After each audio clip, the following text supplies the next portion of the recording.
श्रीमती प्रियंका गांधी वाड्रा जी आपको संबोधित करेंगे और उसके बाद 3-4 सवाल भी लेंगे। प्रियंका जी।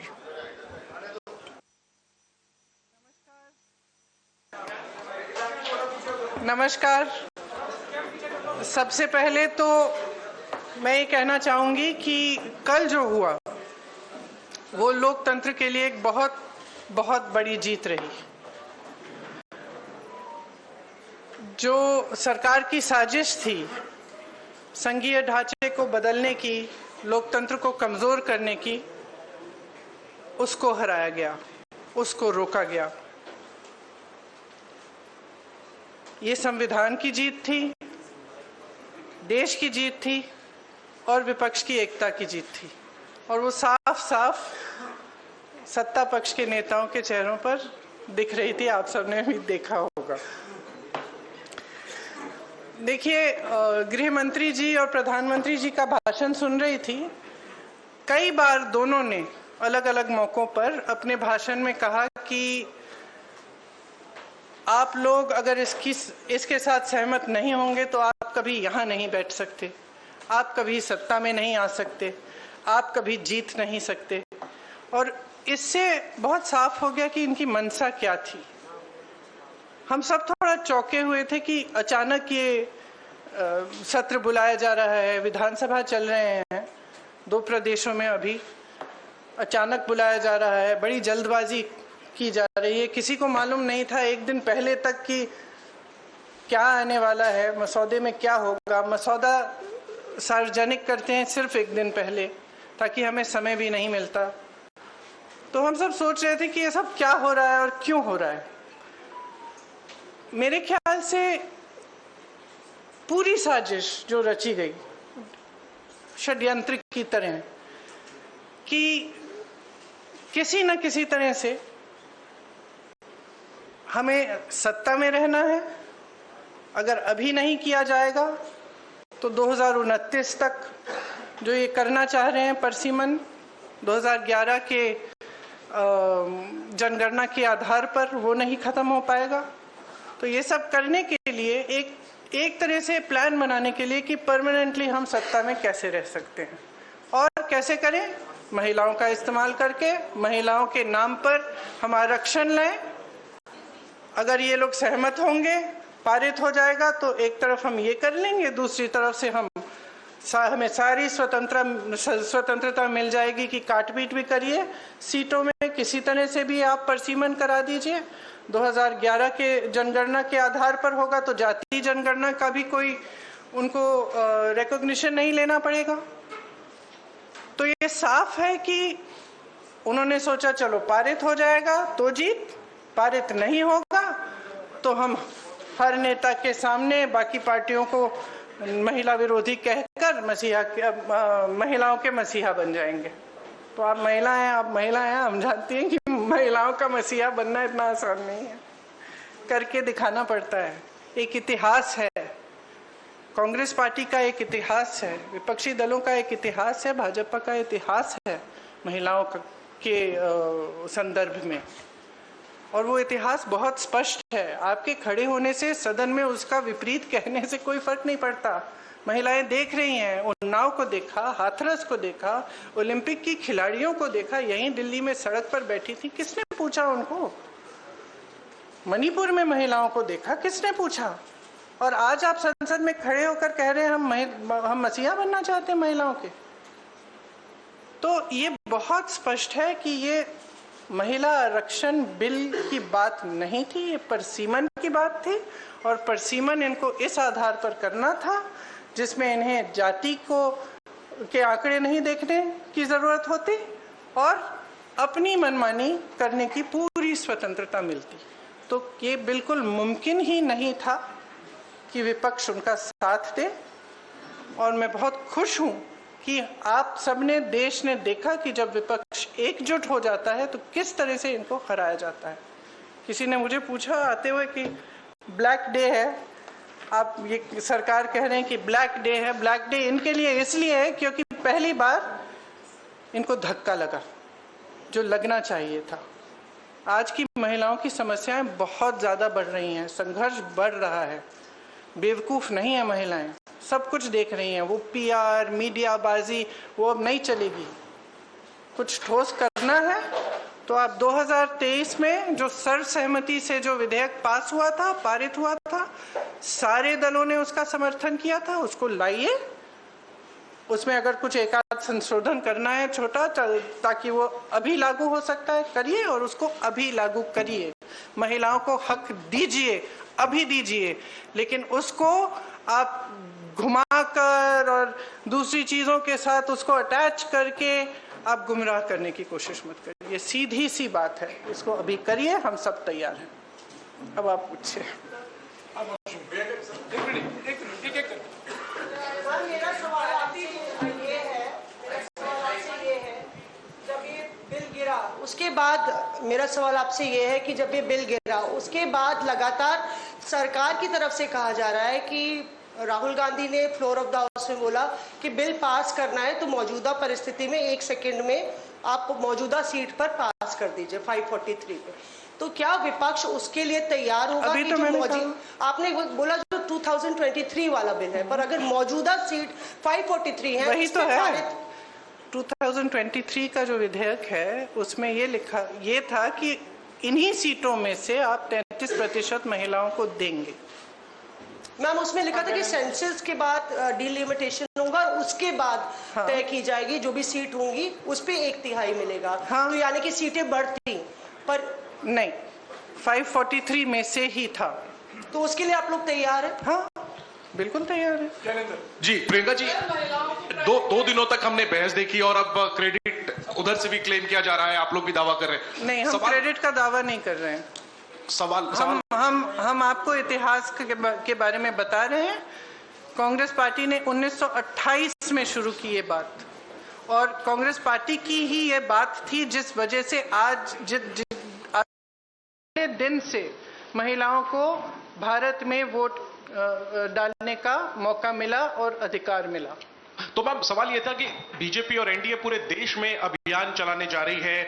आपने देखा कि कल शाम को प्रदर्शन हुए, देश भर में प्रदर्शन हमने देखा बीजेपी की तरफ से, और ये दिखाने की कोशिश है कि महिला विरोधी है कांग्रेस और इंडिया अलायंस। इसकी काट में आप लोगों की तरफ से क्या कोई अभियान चला जाएगा? क्या रणनीति होगी कांग्रेस की और इंडिया अलायंस की इसकी काट के लिए? जो बात आप कह रही है वो देश के आम लोगों तक कैसे ले जाएंगे? देखिए, जैसे मैंने कहा, देश की जनता जो है उसमें बहुत ही ज़्यादा विवेक है। अगर इनको अभियान करना है पूरे देश भर में, खुलकर करें। लेकिन आज देश उस परिस्थिति में नहीं है जो 12 साल पहले था, और शायद कभी कभी ये होता है कि जब सत्ता बढ़ जाती है लोग सच्चाई नहीं बताते हैं नेताओं को। तो इस पूरे ये जो पूरा पिछले 2-3 दिनों में हुआ, इससे कुछ हद तक ये भी दिख रहा है कि ये समझ नहीं पा रहे हैं कि आज भारत बदल गया है। भारत की जनता देख रही है, समझ रही है कि मीडियाबाजी, पीआरबाजी, ये बड़े बड़े अभियान, इतना सारा पैसा डाला जाता है इसमें, ये चल नहीं रहा है। ये अब चल नहीं रहा है। कल बार बार अमित शाह जी कह रहे थे, आदरणीय अमित शाह जी कह रहे थे कि हमारी बातों पर भरोसा करिए। कोई भरोसा नहीं कर रहा है। असली पॉइंट तो ये है कि जनता का भरोसा उठ रहा है। तो आप जब कुछ कह रहे हैं तो उसको फेस वैल्यू पे जनता आज नहीं दे रही है। प्रियंका जी, कल जो कुछ हुआ उसके बाद जो बीजेपी कह रही है कि they will launch a country-wide campaign to dub the entire opposition, including the Congress, as anti-women. और जैसे आपने अमित शाह जी की बात करी, तो अमित शाह जी ने आपकी राजनीतिक सूझबूझ की भी बहुत तारीफ करी कल लोकसभा में। तो what would be your advice or the campaign, the Congress plan to counter this campaign? See, I think it's very, very clear. We are saying very, very clearly, and we will say this from every platform. We will say this in every state, not just the Congress party, but every party of the India Alliance will say it very, very clearly. Bring that 2023 legislation which was passed, make whatever change you want to get it done by 2029, we will fully support it. We will say this again and again all over the country. And the other point that I was making in Hindi earlier was that things have changed for this government. It's very visible from their actions. Firstly, they are under a lot of international pressure. It's very, very clear. A lot of the actions they are taking, I don't think, as my brother has said multiple times, any Indian Prime Minister would have accepted the terms of the deal that they have done with the US unless there was massive pressure. He is obviously under massive pressure. It is very obvious. So public is seeing this. The public continues to suffer with multiple problems. The price of gas, price of fruit, vegetables, everything has gone up, and especially the burden of this is on the shoulders of women. And it's across class, across caste. It does not matter whether you're a rich woman, poor woman, whether you live in an urban center, whether you live in the villages. Your problems are increasing. And there is nothing coming from the government to resolve them. So the public can see it. So they can take their Mahila Morcha in front of whoever's house they want. They can make as much tamasha as they want. This country has now awakened to the fact that they do not stand by their words. They cannot be trusted, and certainly women cannot trust them, because we have seen their attitude and their behavior on multiple occasions. So I think it's very clear. They can do what they like. The public is seeing everything very, very clearly. And the chronology of their, the last few days, the way they have brought this bill, the things they have attached to it, the delimitation, the 2011 census, it's very clear. They knew this bill is not going to be able to be passed. They just wanted the political credit. Simple as that. Priyanka ji, कई सवाल हैं, आपके पास वक्त है ना? हाँ, सिद्धार्थ। पति का जन्मदिन है तो थोड़ा शॉर्ट रखिए। मैम ये सवाल ये है, मैम सवाल ये है, यहाँ पे विमेंस कर लेते हैं। Okay, after this one. Ma'am सवाल ये है कि आप लोग कह रहे थे कि ये वुमेन रिजर्वेशन बिल सिर्फ एक ढाल है, पीछे से एक मंसूबा डिलिमिटेशन पास कराना है। अभी भी डिलिमिटेशन बिल के लिए कल जब जो मंत्री किरण रिजिजू है उन्होंने कहा कि बाकी दो बिल अब मैटर नहीं करता, इसको हम बाद में पुटअप करेंगे। डिलिमिटेशन की मैं बात कर रहा हूँ, उस पे आप लोग कैसे आगे इसको चीज रखेंगे? हमारा स्टैंड बहुत क्लियर है, पूरे अलायंस ने अपना स्टैंड बहुत क्लियर किया है, और इस वोट से और भी स्पष्ट हुआ है कि हमारी मानसिकता में, मानसिकता नहीं, हमारी समझ में ये जो बिल लाया गया और ये जो 3 दिनों की चर्चा चली, ये महिला आरक्षण की नहीं थी, ये परसिमन पर ही थी, और इस पर हमने सबने अपने विचार बहुत स्पष्टता से व्यक्त कर लिए हैं। अरे यू सेड टू, उसके आधार पर होना चाहिए। देखिए, ये परसिमन आयोग बनाना चाहते हैं जिसमें 3 जने अपने लगाएंगे, जैसे इन्होंने बाकी सारे आयोग बनाए हैं और सबको कैप्चर किया है। तो हम भरोसा कैसे करें? आपने देखा परसिमन में इन्होंने असम में क्या किया है और JNK में क्या किया है।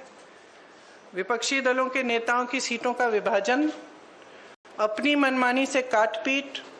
JNK में कुछ सीट ऐसी हैं जहां एक जगह एक हिस्सा इधर है, एक हिस्सा उधर है, सिर्फ अपनी सत्ता बनाए रखने के लिए। कौन भरोसा कर सकता है? जनता भरोसा नहीं कर रही है। आप कह रहे हैं कि हम भरोसा करें उनकी।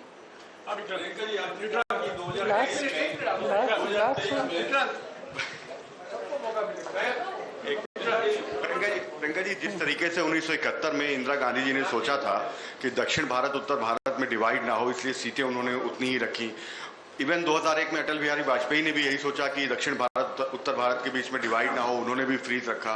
तो क्या आप सरकार से डिमांड करेंगे कि सीटें वो 543 ही रखे, आगे ना बढ़ाए, जैसा कि इंदिरा जी ने और अटल जी ने कहा? देखिए, जैसे इंदिरा जी और अटल जी ने कहा और किया, उस पे फ्रीज की वजह थी।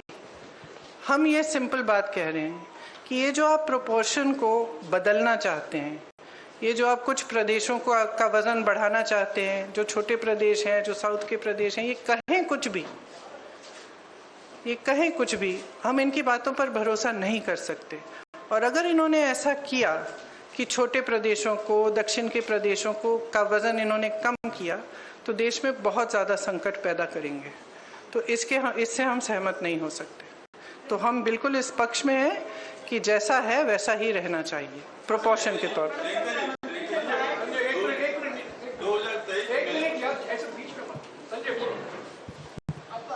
5 मिनट। प्रियंका जी आपने कहा और विपक्ष लगातार कहता रहा है कि लोकतंत्र जो है वो खतरे में है। आपको नहीं लगता? मैं आपसे सवाल कर रहा हूं कि 2 साल पहले विपक्ष की एकता दिखी थी संसद में और 2 साल के बाद वो लगातार डवाडोल दिखी, इस बार फिर दिखी है।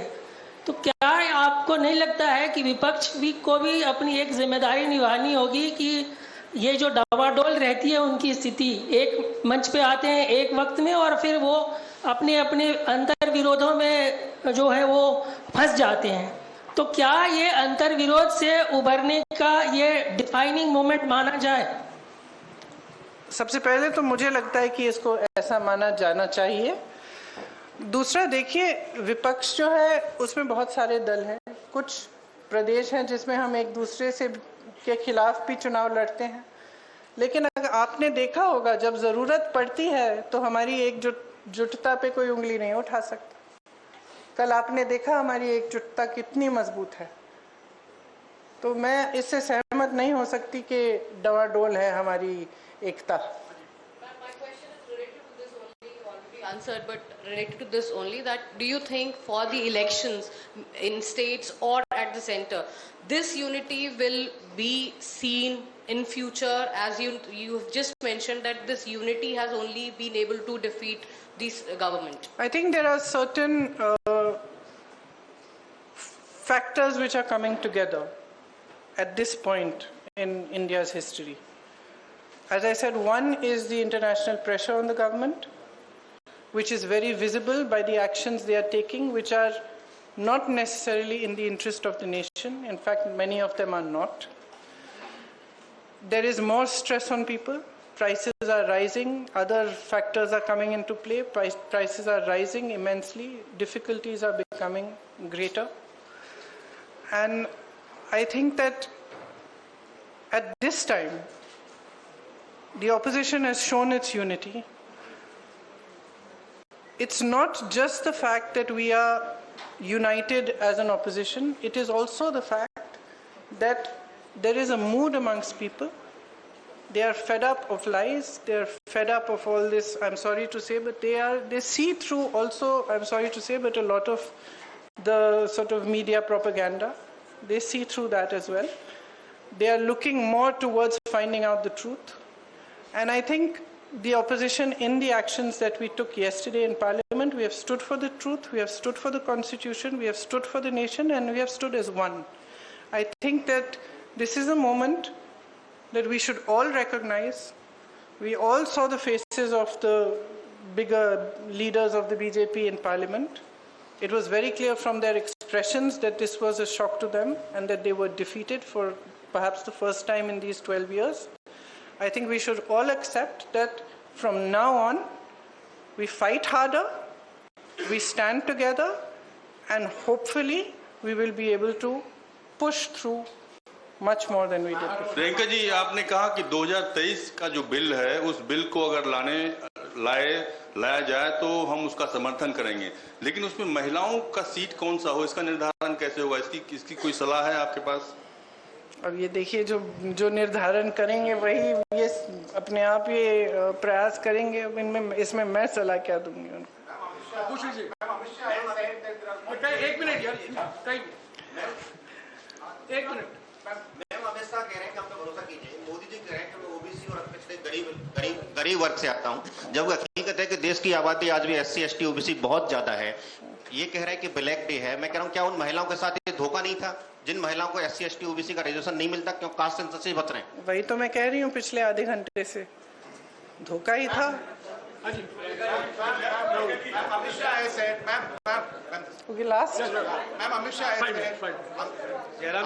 said that there are 120 constituencies. 1 and 2. Amit Shah has said there are 120 constituencies that have population of over 25 lakhs. He in fact listed Malkangiri also, that has 48 lakhs people.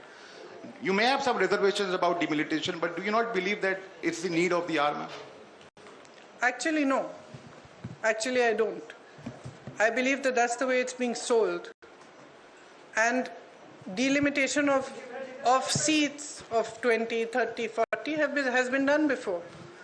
But a complete overhaul of parliament, and that too in the hands of people who tend to have disregard for institutions, who tend to weaken every institution, including the Election Commission. How can you expect us to support this? It's not possible for anybody who loves democracy, who loves this country, to support such a thing. Ma'am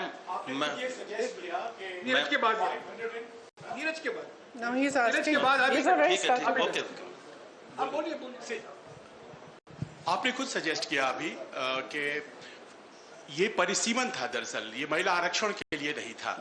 तो ऐसे में अब ये प्रश्न हो जाता है कि सीटों की संख्या को शायद 543 पे लड़ना नहीं चाहते, 850 पे लड़ना चाहते हैं। तो आपको क्या ये लगता है कि they feel jittery about fighting on 543 since आप लोगों ने अचीव कर लिया था 235, व्हिच इज लाइक इंडिया के पास 235 और उनके पास 240? No, I don't think they're jittery about fighting 543. I think firstly the men are trying to reserve their own seats, right? So that their 5 out of 543, their seats don't go to women. Ma'am Possible, yes. After all, we are living in a patriarchy. Ma'am So firstly, there's that issue. Secondly, as I said, we cannot trust them with delimitation because their attempt that we have seen in Assam and in J&K has been it's been completely designed in a way that they should win, designed in a way that it benefits them. So how can we trust them with that? Ma'am Neeraj news 18 India से हूँ। कांग्रेस के आकलन में आप लोग को क्या लगता है कि नंबर सरकार के पास नहीं थे क्योंकि 2/3 बहुमत जरूरी था सदन के अंदर, ऐसे में क्या वजह थी? सरकार का मुख्य मकसद क्या रहा होगा इस बिल को लाने का? मेरे ख्याल से मुख्य मकसद यही था कि हम कुछ ऐसा करें कि हमें महिलाओं के मसीहा बन जाए। अगर हम बिल पारित नहीं होता है तो हम घर घर जाके कहेंगे कि ये महिला विरोधी है और देखो हम तुम्हारे लिए कुछ करने की कोशिश कर रहे थे और इन्होंने करने नहीं दिया। अगर पारित हो जाएगा तो वैसे भी हम मसीहा बन जाएंगे। पता नहीं, यही मेरा महिला दिमाग कहता है। मैम इधर मैं मोहित दुबे हूँ एबीपी न्यूज से। किधर हैं आप? अच्छा।